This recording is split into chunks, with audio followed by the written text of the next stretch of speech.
Hello guys and welcome back to Clarify Knowledge. और यार देखो, तुमको जैसे कि पता है कि ऑन 3 दिसंबर तुम्हारा आईसीएससी क्लास 10th हिंदी का बोर्ड एग्जाम है। सेमेस्टर 1 एमसीक्यू फॉर्मेट वाला बोर्ड एग्जाम है। तो यार अब जैसे ये चीज आती है ना कि एमसीक्यू फॉर्मेट में हिंदी का बोर्ड एग्जाम, हर एक चीज बिल्कुल ऐसे लगने लगती है कि हाँ अब क्या ही पेपर होगा ना। हमसे गलतियां किस चीज में होती थी? मात्राओं में। अब हमको कुछ लिखना है, क्या हमको मात्राओं में गलतियां हम कर रहे होंगे? बिल्कुल नहीं, क्योंकि अपन को एट दी एंड अब कुछ लिखना ही नहीं है। सो यार basically the point is that कि यार देखो, अभी जो हिंदी का पेपर है ना वो बहुत ही ज्यादा सरल हो गया है।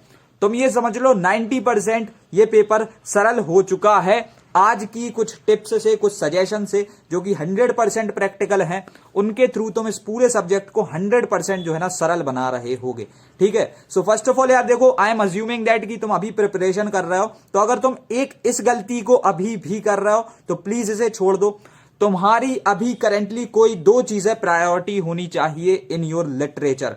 ठीक है। So basically in literature portion तुम्हारी कोई दो चीजें प्रायोरिटी होनी चाहिए, जिसका सिंपल सा मतलब ये निकल के आता है कि अगर तुम साहित्य सागर और नया रास्ता पढ़ रहे हो ना, तो साहित्य सागर की पोयम्स को मत छूना और उसके साथ साथ एकांकी सांचय को मत छूना। या फिर अगर तुम एकांकी सांचय और नया रास्ता कर रहे हो तो बेसिकली इस केस में तुमको मेरे हिसाब से जो है ना साहित्य सागर को कंप्लीटली हटा देना चाहिए। Whether you are talking about the stories और ऑफ पोएम्स, उसको साइड में रख दो। उसके साथ साथ यार देखो, अभी आप तो मैं यानी ये पूछोगे भैया आपका क्या सजेशन है, हमारे लिए सबसे बेस्ट क्या रहेगा। अब जैसे कि यार तुमको पता है दैट ये नया रास्ता एंड एकांकी सांचय ये थोड़ी सी डिफरेंट चीजें हैं। मेरे स्कूल में मैं बताता हूं, मेरे स्कूल में सिर्फ तो सिर्फ साहित्य सागर की स्टोरीज चलती थी एंड नया रास्ता की स्टोरी चलती थी। तो मैंने वही दो चीजें पढ़ रखी है एंड इट बेसिकली डिपेंड्स तुम्हारे यहाँ क्या क्या चलता है, और जो तुम्हारे स्कूल में अभी तक पढ़ाया गया था बस वही दो चीजें जो है तुमको प्रैक्टिस करनी है। मेरे स्कूल में यार यही दो चीजें हुई थी, तो I just know about it only. क्योंकि मैं बिल्कुल भी ऐसे नहीं कह सकता दैट यस एकांकी सांचय सरल देन नया रास्ता, मुझे नहीं पता यार। I have studied only two only Naya Rasta और उसके साथ साथ साहित्य सागर की स्टोरीज। ठीक है। And after that let's proceed to the grammar का पोर्शन। तो यार देखो, grammar to be readed very wisely. अभी जब तुम पढ़ रहे हो, जो भी तुम्हारे पास बुक है, XYZ बुक हो, बट स्टिल देखो एक चीज तुमको पता ना हो, आईसीएससी क्लास 10th का जो यानी सर्कुलर है उधर पर मेंशन्ड है एवरग्रीन की बुक्स, तो तुम इनका इस्तेमाल कर सकते हो अभी अगर है तुम्हारे पास। ठीक है। क्योंकि वहां पर वो क्लियरली लिखा हुआ है कि तुम इन सारी बुक्स का इस्तेमाल कर सकते हो। तो तुम्हारे पास जो भी बुक है, ठीक है, उसमें से ग्रामर के पोर्शन को अच्छे से करना है। Whether you are talking about पर्यायवाची शब्द, विलोम शब्द और कुछ भी हो, ठीक है, ऐसे जितने भी वर्ड्स होते हैं लाइक विशेषण बनाइए, ये बनाइए, वो बनाइए, बहुत सिंपल से होते हैं। We just know about it, हम क्लास 6 से करते हुए आ रहे हैं। तो ये सारी चीजों को बहुत वाइजली पढ़ना। बुक्स में जितने एग्जाम्पल दे रखे हो सारे पढ़ लेना। एक बार की रीडिंग नहीं, 2 बार की रीडिंग मस्ट है। You have to just read it twice. अगर तुम अपने आप के मार्क्स को बहुत बेहतरीन तरीके से सिक्योर करना चाहते हो, एटलीस्ट 2 बार पढ़ना पड़ रहा होगा। ठीक है। And after that let's proceed. तो यार जो अब तुम्हारा पेपर है ना, जब तुम कल पेपर दे रहे होगे तो भैया इसे कैसे करना है, क्योंकि एट द एंड ये जो लास्ट मिनट सजेशंस होते हैं ये कल ही सबसे ज्यादा फायदेमंद होते हैं। तो यार देखो, सबसे पहले तो जैसे ही पेपर को तुम्हारे हाथ में पेपर आए, एग्जामिनर तुम्हारे हाथ में पेपर को सौंप रहा हो, तुमको एक जो सबसे पहला काम करना है वो ये है that you just have to pick up the paper और रीड करना स्टार्ट करो। उस 10 मिनट में पूरे कॉम्प्रीहेंशन को खत्म कर दो। Comprehension if you will just see it specimen paper में या सैंपल पेपर में, यू विल सी दैट कि यार वो कॉम्प्रीहेंशन बहुत से बहुत 1 या 2 पैराग्राफ का है। 100% एक पैराग्राफ का मिल रहा होगा, शायद से कुछ चांसेस हो कि तुमको 2 पैराग्राफ का मिल जाए। ठीक है। बस उसको रीड करो। 10 क्वेश्चंस दे रखे होंगे, you just have to read the question. 4 option हैं, जो भी ठीक लगे हल के हल आंसर, उसमें कुछ लिखना नहीं है। तो ये तुम्हारा मुश्किल से 5 मिनट का काम है। 5 मिनट के अंदर अंदर तुम्हारा जो है ना ग्रामर भी हो जाता है। मैं सच बता रहा हूं, अगर you are being 100% effective, you are doing your level best, तुम उसे 5 मिनट में कंप्लीट कर दोगे इन योर ब्रेन। लिख कुछ नहीं रहा है बट स्टिल वो 5 मिनट में हो जाएगा और उसी 5 मिनट में तुम ग्रामर भी कर दोगे। तो भैया बचे हुए 1.5 घंटे करना क्या? देखो यार, I am not saying that कि तुमको हड़बड़ में करना है, नहीं, लेकिन we have to ensure that कि अपन को एकदम सही तरीके से और पूरे टाइम का यूटिलाइज करना है। समझ रहे हो कि ऐसा नहीं है कि हड़बड़ी में भी कर दिया, नहीं यार, क्योंकि अगर आधे घंटे में पेपर कर लिया तो 1 घंटे तक क्या करोगे? सोगे नहीं, ऐसा नहीं करना।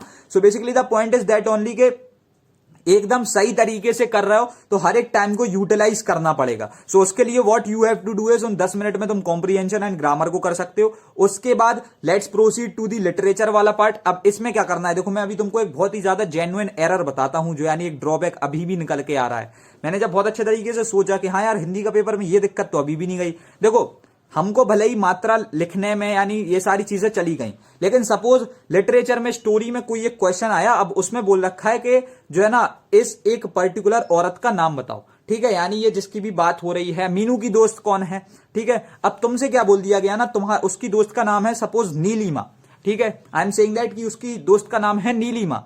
अब ये जो नीलिमा है ये कितने ही तरीकों से लिखा जा सकता है, इसी में जो है ना एग्जामिनर या फिर टीचर जो भी पेपर बना रहा है वो क्या कर सकते हैं कि नीलिमा को 3 तरीके से लिख देंगे। वहां पर you will get starting confused about it, क्योंकि तुमको समझ नहीं आएगा यार कौन सा सही लिखा है। तो ऐसे समय पर we just have to pour our time अच्छे तरीके से, ठीक है, उधर पे बिल्कुल अच्छे तरीके से समय डालो और वहां से एक चीज देख लेना कि तुम्हारी सारी मात्राएं ठीक हो रही हो। अब ये जो संगीता वर्ड भी हो गया, ठीक है, I am just taking an example कि संगीता लिखा हुआ है। अब ये संगीता कैसे ही लिखा हो सकता है ना, संगीता के आगे एक डंडा आ सकता है, यानी समझ रहे हो, आ का डंडा, यस, तो I am just talking about that only. अब कैसे ही लिख दिया जाएगा ना, और हम क्या है ना, हम लोग ठहरे कि हम अंग्रेजी छात्र के बच्चे जैसे कि रोस्ट किया जाता है।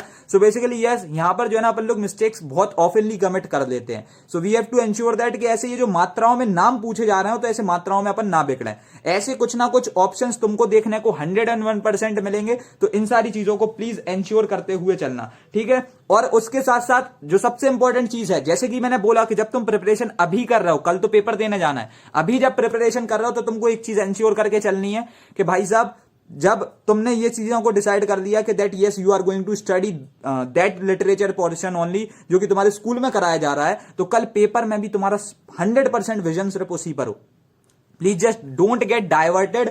जो भी पढ़ रखा है तुमने, साहित्य सागर करी है, पोएम्स कर ली, स्टोरीज कर ली, तो नया रास्ता और एकांकी सांचय को साइड में रखो। सेम वे अगर तुमने एकांकी सांचय और सपोज नया साहित्य सागर की जो है ना बेसिकली स्टोरीज कर ली, तो साहित्य सागर की पोएम्स एंड नया रास्ता को साइड में रखो। उस पर देखना भी नहीं है भाई, वो अपने काम की चीज है ही नहीं। हमसे सिंपली बोला क्या गया है, just you just have to do 2 simple things. तुम्हारे पास ऑप्शन है, पहले से प्रिपेयर करके नहीं चलो अपने आप को, सिर्फ जो चीजों की रिक्वायरमेंट है उनको प्रिपेयर करो, फालतू टाइम वेस्ट नहीं करना, एंड दैट्स ऑल। तुमने हर एक चीज को समझ लिया ना, मैंने बहुत ही प्रैक्टिकल चीजों के बारे में बात करी है। एंड आफ्टर दैट यार देखो, मैं एक चीज बता रहा हूं, अभी जब मैं इस वीडियो को अपलोड कर रहा हूं उसके जस्ट आधे घंटे बाद at 8 PM we are coming live to solve a sample paper of Hindi ICSE class 10 semester 1 board exam. तो आ जाना, अपन लोग जो है ना उस सैंपल पेपर को सॉल्व कर रहे होंगे, and let's meet in the live session. And रखते हैं इस वीडियो में इतना ही, एंड मिलते हैं अब तुम्हारे अपकमिंग वीडियोज में। तब तक के लिए thanks for watching, best of luck.